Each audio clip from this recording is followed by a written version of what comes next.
Hello friends, good morning to all of you. आज की इस वीडियो में हम करने वाले हैं एसएससी जीडी का मॉक टेस्ट मैथमेटिक्स का। यानी इसमें हम हर एक कॉन्सेप्ट जानेंगे जिससे हम क्वेश्चन को कर सकते हैं और उनमें से बेस्ट कॉन्सेप्ट लगाएंगे जिससे आप फास्ट मोड में क्वेश्चन को सॉल्व कर सकते हैं। मेरा नाम है सत्येंद्र कुमार और मैंने CGL 2020 क्वालिफाई किया है टीयर 3 तक और CGL 2021 टीयर 2 भी क्वालिफाई किया है और आगे आप जानते हैं उनके रिजल्ट आने बाकी हैं। तो जब तक मेरे पास में फाइनल रिजल्ट नहीं आ जाता मैं आपकी मदद करने का प्रयास करूंगा कि आपको मैथ्स के हर एक कॉन्सेप्ट में डिलीवर कर सकूं और फास्ट मेथड जो मैंने लर्न किए हैं या फिर जो मैंने सीखे हैं उनको मैं आपको प्रोवाइड करा सकूं। तो ये चैनल इसीलिए है, आप इस चैनल को सब्सक्राइब कर सकते हैं और ऐसी ही वीडियो देखने के लिए आप मेरे साथ कंटिन्यू बने रह सकते हैं।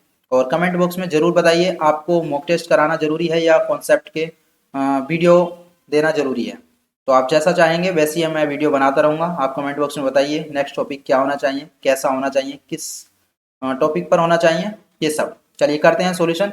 सबसे पहले देखेंगे क्वेश्चन नंबर आपका 10। देखिए क्वेश्चंस थोड़े से आगे पीछे हो गए हैं, ये सीक्वेंस में नहीं है। तो सबसे पहले क्वेश्चन करेंगे, एक कार पहले 272 किलोमीटर की दूरी 40 किलोमीटर प्रति घंटा की औसत चाल से अगले 85 किलोमीटर की दूरी 50 किलोमीटर प्रति घंटा की औसत चाल से तय करती है।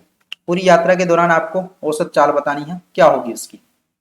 चलिए तो करते हैं, आप भी सोल्व कीजिए और फिर मैं करता हूँ। अगर आपको नहीं होता है सॉल्यूशन तो आप देख सकते हैं मेरा सॉल्यूशन। देखिए मेरा करने का क्या तरीका हो सकता है। सबसे पहले मैं जो करूँगा वो इस तरह से होगा कि मैं इस डिस्टेंस को 272 ना मान के और इसको 85 ना मान के मैं एक रेशियो मानूंगा, क्योंकि मुझे पता है मेरे को समय चाहिए और कुल दूरी चाहिए। देखिए समय निकालने के लिए मेरे को क्या करना होगा, 272/40 ये करना होगा, यानी डिस्टेंस अपॉन टाइम और डिस्टेंस अपॉन स्पीड, तो टाइम आएगा। यहाँ से मैं क्या करूँगा 85/50। तो देखिए यहाँ पर जो ये समय आ रहा है ना, ये फ्रैक्शन में बन जा रहा है और फ्रैक्शन को सोल्व करना वैसे ही कॉम्प्लिकेटेड हो जाता है, तो ये थोड़ा सा डिफिकल्ट मेथड होगा। आप यहाँ से देखिए ये समय आ गया है दोनों का, आप जानते हैं कुल समय और कुल दूरी, यानी आपको 272 और प्लस करना है आपको 85 को। 272 प्लस 85 अपॉन करना है, इससे डिवाइड करेंगे तो आपका एवरेज स्पीड आ जाएगी। जबकि मैं इस तरह से नहीं जाऊंगा क्योंकि मुझे इस तरह से बहुत टाइम लगने वाला है। तो किस तरह से करते हैं देखिए मैं बताता हूँ। कई बार ऐसा भी बोलता है कि 40 किलोमीटर की दूरी से 40 किलोमीटर प्रति घंटा की चाल से वो 1/4 दूरी चलता है और 50 किलोमीटर प्रति घंटा की चाल से वो बाकी की 3/4 भाग दूरी चलता है। तो इस तरह से भी दे सकता है और जो मेथड यूज कर रहा हूं मैं वो इसमें भी लग सकता है और इस तरह के क्वेश्चन में भी लग सकता है, यानी दोनों में लगेगा। तो हमको क्या करना है, देखिए पहले रेशियो बना लेना है दूरी का। मैं इसको नहीं करता हूँ, जो क्वेश्चन दिया है उसको करेंगे। तो दूरी का रेशियो बनाएंगे, आप देखिए 17×5 और यहाँ से करेंगे 17×17 17×102, यानी हमारा जो रेशियो आ गया है डिस्टेंस का वो आ गया 16:5। ठीक है, अब हमारे लिए क्या करना है, 16 और 5 में हमको ऐसे एक नंबर से मल्टीप्लाई करना है जिससे कि ये नंबर जो है 40 और 50 दोनों से इजीली कट जाए। तो हम 40 यानी जो स्पीड दे रखी है दोनों के एलसीएम से मल्टीप्लाई करते हैं। तो एलसीएम से मल्टीप्लाई करेंगे हम तो कितना हो जाएगा, यहाँ करेंगे हम 200 से मल्टीप्लाई और यहाँ भी करेंगे 200 से। आप जानते हैं रेशियो में कितने से भी मल्टीप्लाई करो डजेंट मैटर। तो अब क्या हो गया है, ये दूरी बन गई है ये वाली और अब ये दूरी बन गई है ये वाली, यानी पहले इतनी दूरी चलता है और बाद में इतनी दूरी चलता है। तो देखिए 40 की स्पीड से इस दूरी को जा रहा है तो कितना समय लगेगा। देखिए इजीली आप काट सकेंगे, यहाँ से आराम से आप निकाल लेंगे, 4×5 = 20 16×5 = 80, यानी 80 घंटे आपको लगने वाले हैं। मैंने ये किलोमीटर में मान लिया दूरी और ये भी किलोमीटर में है और यहाँ से आप भाग करेंगे 50 से, क्योंकि ये टोटल डिस्टेंस है तो ये आपकी स्पीड है। तो समय आ जाएगा आपका, यहाँ से देखिए ये 5×4 = 20, यानी 5×4 = 20, यहाँ से हो जाएगा कितना 20 घंटे। तो यहाँ से 20 घंटे लगने वाले हैं और इतनी दूरी को तय करने में 80 घंटे लगने वाले हैं। टोटल दूरी कितनी है देखिए, जो हमने मानी थी उसी को सम करना होगा। इन दोनों को सम करेंगे आप तो कितना हो जाएगा, ये हो जाएगा 21 × 200। दोनों को जोड़ दिया मैंने और टोटल समय कितना है 100। बस अब क्या करना है, इसको डिवाइड करना है। तो देखिए आपकी स्पीड आ गई 42। तो आपकी जो औसत चाल आ गई है 42 किलोमीटर प्रति घंटा चाल आ गई है। तो आप इस तरह के क्वेश्चन को इस तरह से ही अटेम्प्ट करें, इससे बहुत फास्ट होगा, आपको ज़्यादा कॉम्प्लिकेटेड कैलकुलेशन करने की जरूरत नहीं पड़ेगी। चलिए अब आगे चलते हैं। नेक्स्ट क्वेश्चन देखिए, क्वेश्चन है 2,400 रुपये की राशि पर 20 मार्च 2019 से 31 मई 2019 तक 6 सही 1/4% की वार्षिक ब्याज की दर से साधारण ब्याज ज्ञात करना है। फ्रेंड्स, एक महीने का आता है या फिर 2 महीने का आता है और या फिर 1 साल का आता है तो आप इजीली क्वेश्चन को सॉल्व कर लेते हैं साधारण ब्याज। जबकि डेज का जाता है तो थोड़ा सा आपके लिए कॉम्प्लिकेटेड हो जाता है, जबकि इतना कॉम्प्लिकेटेड होना नहीं चाहिए। क्योंकि हमारा क्या होता है, सिंपल इंटरेस्ट क्या होता है, वो होता है कोई भी अमाउंट आपकी प्रिंसिपल उस पर होता है PRT परसेंट। कितना होता है? RT percent. R यानी रेट और T यानी समय, परसेंट लगा देते हैं बस, इतना होता है। अगर आपसे बोला जाता है कि 5 रुपये प्रति वर्ष का ब्याज है और प्रति मंथ का या वर्ष का और वार्षिक ब्याज है और आपको 4 साल के लिए लगाना है, तो आपको क्या करना होता है, जो भी आपका प्रिंसिपल दिया है उस पर सीधा 20% निकाल देना होता है। यही होता है ना?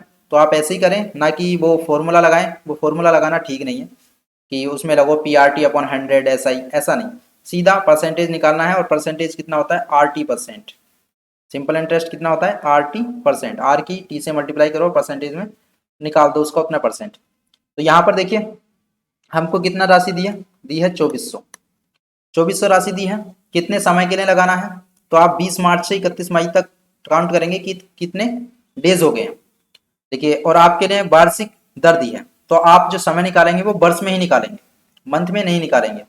अगर आपको मंथली दी होती दर तो आप मंथ में निकालते डेज और उसके बाद इसको सोल्व करते टाइम को।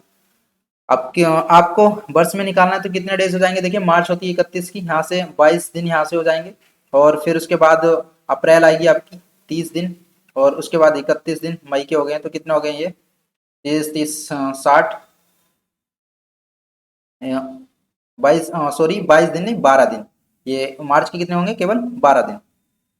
यहाँ से इसको हटा दीजिए। मार्च के केवल कितने दिन होंगे? केवल 12 दिन। और इसको जोड़ेंगे तो 30 30 60 और 1 70 3 73, यानी 73 डेज हैं। तो देखिए, समय निकालने के लिए समय हमने लिखा दिया 73 डेज कितने पर? 360, 365 365 डेज होते हैं ना टोटल एक वर्ष में, तो हमने वार्षिक समय बना दिया उसको। ऐसे ही अब दर लगाएंगे तो 6 24 और 1 25/4%। बस परसेंटेज ही तो निकालना है। परसेंट में देखिए आप, अब इसको सोल्व करना है तो कैसे करेंगे? यहाँ से 5 5 25 और यहाँ से 5 7 35, 5 3 15, इस 73 से ये 73 खत्म। ये परसेंटेज लग रहा है और इसका मीनिंग होता है कि आपको डिवाइड करना है 100 से। तो आप देखिए 100 से डिवाइड करेंगे तो इस 100 से ये 2 जीरो खत्म और यहाँ से आप 4 से इसको भाग करेंगे, 4 6 24, कितना हो गया? 6 पंजे 30। तो आपका सिंपल इंटरेस्ट कितना मिलने वाला है? 30 रुपये। आई होप आपको समझ आया होगा बहुत अच्छे से। आगे चलते हैं। क्वेश्चन नंबर आपका 2 है। दो संख्याओं का लघुत्तम समावर्तक और महत्तम समावर्तक क्रमशः 60 और 5 है। बोल रहा है कि यदि एक संख्या को 2 से विभाजित किया जाता है, एक संख्या को 2 से विभाजित किया जाता है तो भागफल 10 आता है। तो दूसरी संख्या ज्ञात कीजिए। आप बताइए, कोई एक संख्या है जिसको किससे भाग किया जाता है? 2 से विभाजित किया जाता है और भागफल क्या आता है? 10 आता है। तो वो संख्या क्या होने वाली है बताइए? 20 ही हो जाएगी ना, यानी 10 की गुणा 2 से कर देंगे, यानी 10 दूनी 20। तो वो संख्या कितनी हो गई है? 20। तो हमारी एक संख्या हमको दे रखी है 20 और दूसरी संख्या बतानी है। कितना सिंपल है, आप जानते हैं LCM मल्टीप्लाई क्या? HCF इक्वल होता है first number multiply second number. ठीक है, यही कॉन्सेप्ट होता है। बाकी अलग कॉन्सेप्ट के भी क्वेश्चन आएंगे तो मैं अच्छे से आपको समझाऊंगा कि LCM और HCF पर आधारित कैसे कैसे क्वेश्चंस बनते हैं। अगर आप चाहते हैं कॉन्सेप्ट वाली वीडियो बनाई जाए तो आप जरूर कमेंट में बताएं मुझे, मैं आपका हर एक कॉन्सेप्ट क्लियर करूंगा बिल्कुल बेसिक से और अच्छे से। तो LCM कितना है? 60 मल्टीप्लाई 5, ये इक्वल होगा 20 के। और सेकंड नंबर हमें बताना है तो सेकंड नंबर हमने मान लिया। तो अब इसको 20 दिया, 60 और 5 दिया 15, यानी कितना हो जाएगा सेकंड नंबर? 15। इजी क्वेश्चन था, बहुत ही आसान था। ऐसे क्वेश्चन भी आते हैं आपके एग्जाम्स में। क्वेश्चन नंबर 5 है आपका, किसी धनराशि पर 8% ब्याज की दर से 2 वर्ष में प्राप्त साधारण ब्याज और वार्षिक रूप से चक्रवृद्धि होने वाले चक्रवृद्धि ब्याज के बीच जो अंतर है वो 16.80 है। देखिए कितनी आराम से करेंगे इस क्वेश्चन को। मान लीजिए कोई जो आपका धनराशि है वो ₹X, ठीक है। अभी आप जानते हैं ट्री मेथड से आप निकालते होंगे चक्रवृद्धि ब्याज, तो वो बेस्ट मेथड है कभी कभी यूज करने के लिए, पर डिफरेंट मेथड हो सकते हैं डिफरेंट टाइप के क्वेश्चन में सॉल्व करने के। तो यहाँ पर ट्री मेथड से आपको अच्छे से समझ आएगा, इसलिए मैं उसको यूज करता हूँ। तो ₹X थे तो X का 8% आप पहले वर्ष के लिए ब्याज लेंगे, अब अगले वर्ष भी आप x का 8% लेंगे, पर अगले वर्ष आप जानते हैं ब्याज पर भी ब्याज लेंगे, यानी x जो आपका ये है x 8%, इस पर भी आप क्या लेंगे 8% का ब्याज लेंगे। ठीक है, तो अभी आप जानते हैं साधारण ब्याज क्या होता है, जो हर साल बराबर लगता है, यानी 8% लगेगा। तो ये जो ऊपर ऊपर होता है, ये जो हमने किया है, ये तो साधारण ब्याज ही है ना, 2 साल का, आप जानते हैं ये 2 साल का साधारण ब्याज है। और अंतर क्या है, अंतर तो ये है, इसी की वजह से अंतर आया है, यानी जो ब्याज पर ब्याज मिला है उसी की वजह से सिंपल इंटरेस्ट और कंपाउंड इंटरेस्ट में अंतर आता है। तो ये बराबर है किसके, 16.80 के, ये बराबर है आपका 16.80 के। तो यहाँ से आप निकालेंगे x इक्वल हो जाएगा आपका 16.80, 16.80 मल्टीप्लाई करेंगे आप, देखिए परसेंटेज का साइन हटा देंगे यहाँ से, 100 से इस साइन को भी हटा देंगे आप, तो डबल जीरो और लगा देंगे, और नीचे आ जाएगा आपका कितना आएगा 64। आप जानते हैं इसको नीचे करेंगे तो यहाँ से 4 जीरो आ जाएंगे, तो यहाँ पर मैंने मल्टीप्लाई कर दिया उनको और 88 से डिवाइड कर दिया, 88 जा 64, तो आप 64 से अब इसको आप डिवाइड करेंगे तो यहाँ से देखिए, यहाँ से 88 जा 64 और यहाँ से 8 दूनी 16 और 8 इकन 8 जीरो। अब देखिए ये 2 जीरो हटा दीजिए और यहाँ से दशमलव को इसको हटा दीजिए यहाँ से, तो अब 8 से इसको भाग करेंगे आप, कितने जीरो हैं ये, 2 जीरो यहाँ पर लगा दीजिए, इनको भी हटा दीजिए। अब ये हो गया 2100, आपको 8 से भाग करना है 2100 को, तो 8 दूनी 16 और 50 हो जाएगा, 8 छंग 48, 20 हो जाएगा, फिर 8 दूनी 16 और 8 पंजे 40, तो आपका आंसर हो जाएगा 2625। ठीक है, आपको अच्छे से समझ आया होगा कि क्या होता है आपका ब्याज का अंतर। तो अब से अगर आपको क्वेश्चन दिया जाता है तो आपको इतना सारा कुछ करने की जरूरत नहीं है, आपको क्या करना है, सीधा लिसन, आपको क्या करना है, आपको पता है कि आपका जो अंतर आने वाला है वो x पर जो है वो 2 बार 8% लगेगा, यानी पहले एक बार और लगेगा 8%, फिर एक बार और 8% लगेगा, तो वो अंतर आएगा। तो इसी को आप सीधा बराबर कर देंगे कितने के, 16.80 के। गॉट इट, ठीक है ना, इतना आपको समझ आ गया होगा, सॉरी फॉर इनकन्वीनियंस। तो यहां से आप x की वैल्यू सीधा निकालेंगे और सीधी वैल्यू कितनी आएगी 2625। ठीक है, अब आपको इतना ज्यादा कुछ करने की जरूरत नहीं है, आपको आप समझ आ गया होगा, तो इतना सब करने के बाद सीधा आंसर आ जाएगा। चलिए आगे चलते हैं, क्वेश्चन है आपका क्वेश्चन नंबर 3, बहुत ही इजी क्वेश्चन है, सीरीज का क्वेश्चन है। इस सीरीज को आप कैसे सोल्व करेंगे, देखिए यहाँ पर जब भी हमारे लिए इन दोनों टर्म के बीच में डिफरेंस देखना होता है कितना होता है, अगर यहाँ पर देखिए डिफरेंस है केवल 1 का, तो आपको जो कुछ भी करने की जरूरत नहीं है, सिंपली इसे ऐसे लिख सकते हैं 1/3 माइनस 1/4 प्लस, देखिए यहाँ पर लिखेंगे 1/4 माइनस 1/5, क्योंकि मैं इसको सोल्व करके दिखा सकता हूँ। देखिए इन दोनों को जोड़ोगे तो आप क्या आएगा, यानी सब्ट्रैक्ट करोगे तो 4 माइनस 3, यानी ऊपर बचेगा 1 अपॉन में आ जाएगा 3 मल्टीप्लाई 4, तो सेम ही आने वाला है, मैंने चेंज करके लिख दिया। पर अगर यहाँ पर डिफरेंस अगर आपका 2 का आ जाता है या 3 का आ जाता है, तो आपको क्या करना होता है, देखिए 2 से ही मल्टीप्लाई करनी होती है, 2 से डिवाइड, 2 से डिवाइड करने के बाद क्या होता है यहाँ पर, अगर मान लीजिए यहाँ पर 1/3 होता और माइनस 1/5 होता, ऐसे होता, तो आप जानते हो ऊपर वाला जो 2 आएगा यहाँ पर, अब इसको सोल्व कर देंगे आप, तो ये हो जाएगा 2/2, 5 माइनस 3/3 मल्टीप्लाई 4, 3 मल्टीप्लाई 5। ठीक है, तो आपका जो ये वाला 2 है, तो इसको डिवाइड कर देगा, किसको कर देगा, ये यहाँ पे जो डिवाइड आ रहा है उसको हर बार में डिवाइड करता जाएगा। तो आप बाहर 2 ले लेते हैं कॉमन और इसको लिखते जाते हैं सिंपली 1/3 माइनस 1/5, और फिर ऐसे ही सीरीज को खोलते जाते हैं और सॉल्यूशन कर लेते हैं। तो यहाँ पर हम सिंपली ऐसे खोलेंगे, क्योंकि यहाँ के हिसाब से ये दिया है यहाँ पर -1/6। अब ऐसे ही जाएंगे आप तो लास्ट में आएगा आपका प्लस का 1/20 माइनस 1/21।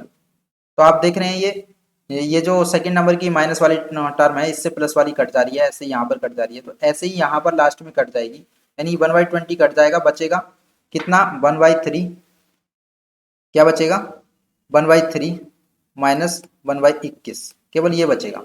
तो आप इसको सोल्व करेंगे, 21 ले लेंगे आप एलसीएम, तो ये 7 माइनस 1 यानी 6/21 हो जाएगा, और सोल्व करेंगे तो 2/7 हो जाएगा, 2/7 आपका राइट आंसर हो जाएगा, ऑप्शन नंबर 2। आई होप आपको समझ आया होगा सीरीज का क्वेश्चन आप कैसे सोल्व करते हैं। ठीक है, मैंने ये भी बता दिया कि गैप अगर ज़्यादा हो, 2 है तो 2 यहाँ पर ले लेंगे आप, 2/2 से डिवाइड कर देंगे, 3 है तो 3 से कर देंगे, 4 है तो 4, डिफरेंस जितना है उतने से मल्टीप्लाई, उतने से ही डिवाइड। फिर उसके बाद आप जानते हैं कि नीचे वाले से ये ऊपर वाली टर्म कटती जाती हैं, तो ये केवल ये रह जाता है बाहर 2, और 2 के बाद आप सिंपली सीरीज को पार्ट ऐसे खोल देते हैं। फिर ये अज्यूम कर लेते हैं कि यहाँ पर जो ऊपर वाला 2 आने वाला था वो नीचे वाले 2 से कट गया है या फिर वो डिवाइड हो गया है। चलिए आगे चलते हैं। आपका सिंप्लीफिकेशन का क्वेश्चन है जिसमें पूरी अटेंशन देनी होती है और एक बार में इसको राइट करना होता है। अगर आप इस क्वेश्चन को एक बार में रॉन्ग कर देते हैं तो मान लीजिए कि आपने कई सारे मिनट बेकार कर दिए और आपकी जो हो सकता है एग्जाम क्रैक करने की जो प्रोबेबिलिटी है वही कम हो जाए। इस क्वेश्चन को बहुत ही आराम से करना होता है, पर एक ही बार में 100% सही करना होता है।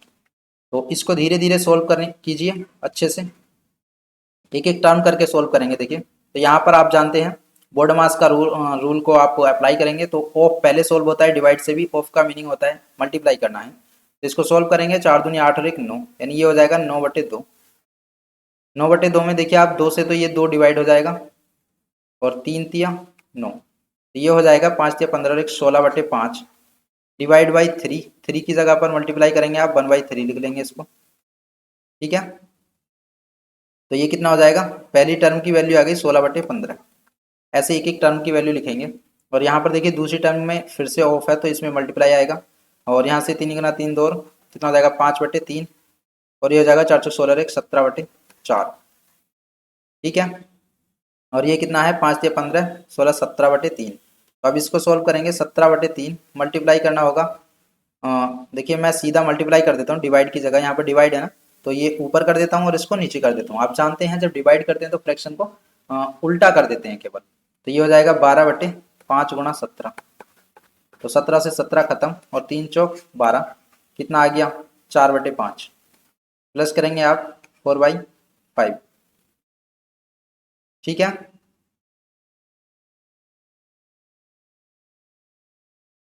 चलिए अब आगे चलते हैं। अब आपको ये टर्म सोल्व करनी है। देखिए यहाँ पर मल्टीप्लाई से पहले आप डिवाइड सोल्व करेंगे, 3 दूनी 6 2 8, तो इसको मल्टीप्लाई में लिखेंगे आप। देखिए 3 ऊपर हो जाएगा और 8 नीचे आ जाएगा। अब आपको सोल्व करना है, 5 से 15 और 1 16/3, ये हो गया 16/3। देखिए 3 से 3 खत्म और इस वाले 8 से ये 2 बार खत्म और ये 2 से ये 2 बार खत्म, तो कितना हो गया 3/2। तो माइनस करना है आपको 3/2, ठीक है। अब आपको सिंपली इनको ऐड करना है। ऐड करना है तो आपको ले लेंगे एलसीएम, आप 16 हो जाएगा और 30 कितना हो जाएगा एलसीएम 30, सॉरी एलसीएम लेंगे तो आपका एलसीएम आएगा 30 और 16, जैसे आप जानते होंगे इतना, तो इसको ऐड करना। 15 से ये 2 बार जा रहा है तो 2 बार आप न्यूमरेटर में मल्टीप्लाई कर देते हैं, तो यहाँ पर हो जाएगा ये 32, कितना हो जाएगा 32 प्लस ये 5 6 जा 30, तो 6 4 जा 24 और माइनस करेंगे आप 15 तिया 45।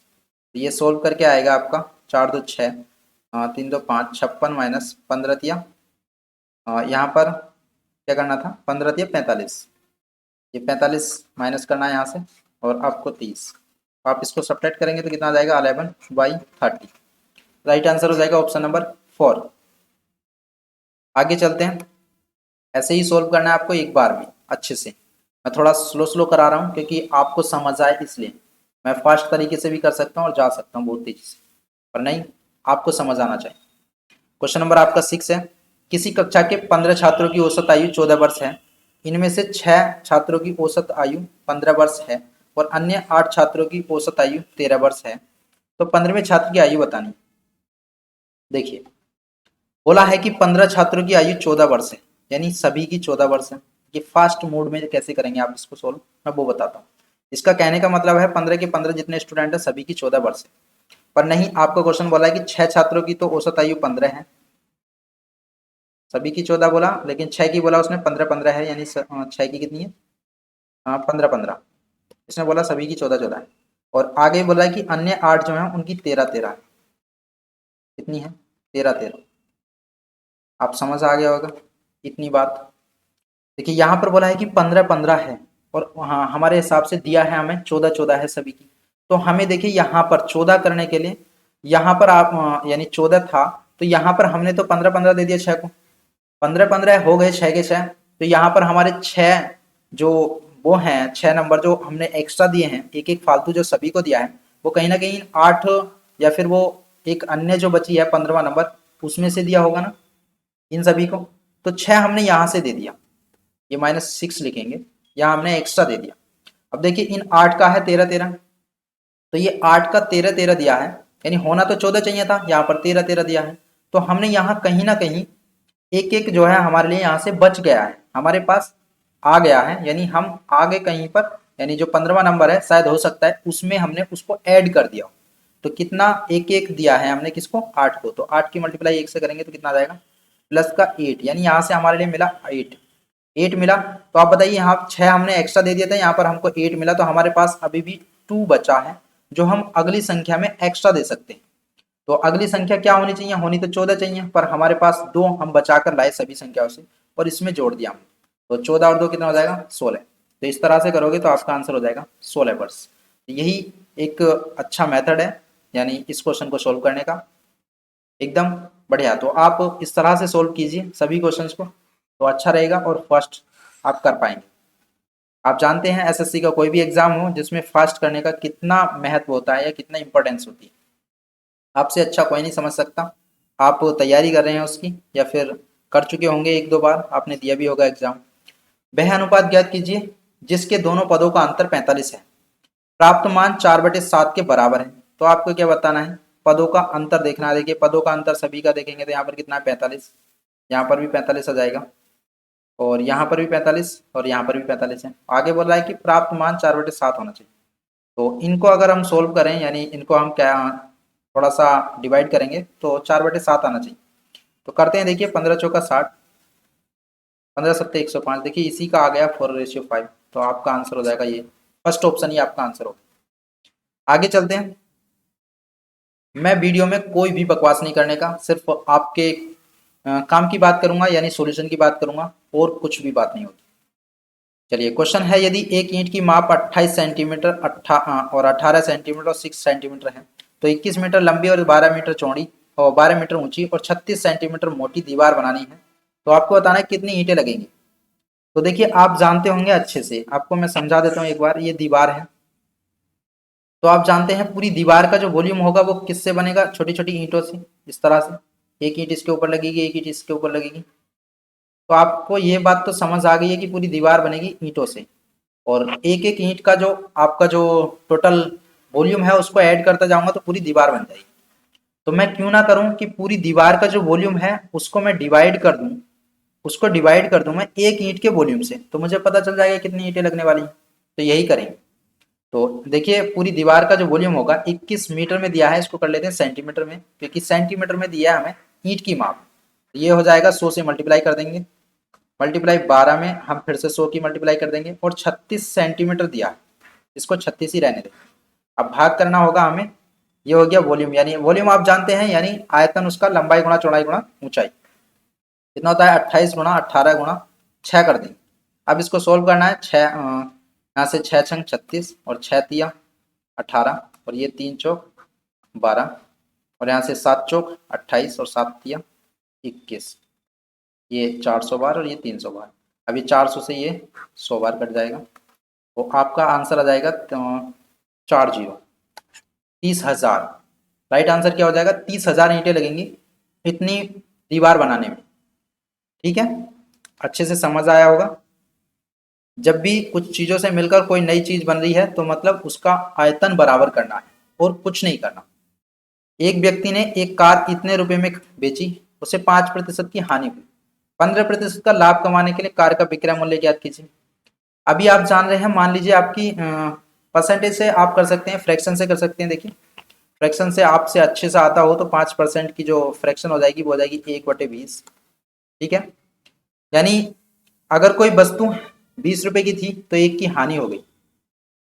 ठीक है जी, 20 रुपए की थी, एक की हानि हो गई, यानी वो 19 रुपए में बेच दी गई। अब आप 15 का फ्रैक्शन बनाएंगे। देखिए 19 से आप विक्रय मूल्य आपको दिया है तो क्रय मूल्य आप निकाल लेंगे, 19 दूनी 38, और आप 20 से फिर मल्टीप्लाई करेंगे, 19 दूनी 38 और 20 से मल्टीप्लाई करेंगे तो कितना आ जाएगा, यह आ जाएगा 4 लाख। 4 लाख रुपए उसका क्रय मूल्य आ गया। अब इस पर आप 15% का लाभ ज्ञात करना चाहते हैं तो 15% का फिर से फ्रैक्शन क्या होगा, ये हो जाएगा 3/20, यानी अगर 20 रुपये की चीज़ थी तो 23 में बेच दी उसको 3 का लाभ लेकर। तो हमें बेचना इसी पर है, तो ये 20 की वैल्यू है और आपको 23 की वैल्यू बतानी है। तो इस तरह से आप कर सकते हैं, ये 2 दूनी 4 और 23 दूनी 46, यानी 4,60,000, 4,60,000 की बेचेगा। ये तो हो सकता है आपका मेथड। अब मैं कैसे सोल्व करूंगा, देखिए थोड़ा सा चेंज है और कुछ नहीं है। आप जानते हैं कि जब उसका क्रय मूल्य 100 ही है, मैंने मान लिया उसका क्रय मूल्य 100 ही है, तो विक्रय मूल्य क्या हो जाएगा उसका, क्या हो जाएगा, 85 हो जाएगा ना, क्या हो जाएगा, 85 हो जाएगा ना। और फिर अगर 100 है तो अगर लाभ कमाना चाहता है 15% का, तो 115 क्या हो जाएगा उसका विक्रय मूल्य हो जाएगा दोबारा से। तो आपको 85 विक्रय मूल्य की वैल्यू दे रखी थी और आपसे 115 की वैल्यू पूछी थी। आप सिंपली सॉल्व करेंगे, 19×5 = 85, 19 दूनी 38, यहाँ से 5 से 5 दूनी 10, 5 दिया 15, 23 दूनी 46, कितना हो जाएगा 4,60,000। आप समझ गए होंगे मेरी बात क्या कहना चाह रहा हूँ, ठीक है। चलिए इस वीडियो में बस इतना ही। अगर आपको वीडियो अच्छी लगी हो और आपको समझ आया है तो आप चैनल को सब्सक्राइब कीजिए और आगे आने वाली वीडियो के लिए आप तैयार रहिए और टॉपिक भी बता सकते हैं कि क्या मुझे नेक्स्ट टॉपिक पर वीडियो बनानी चाहिए। थैंक यू फॉर वॉचिंग, मिलते हैं अगली वीडियो में, तब तक के लिए बाय बाय, टेक केयर।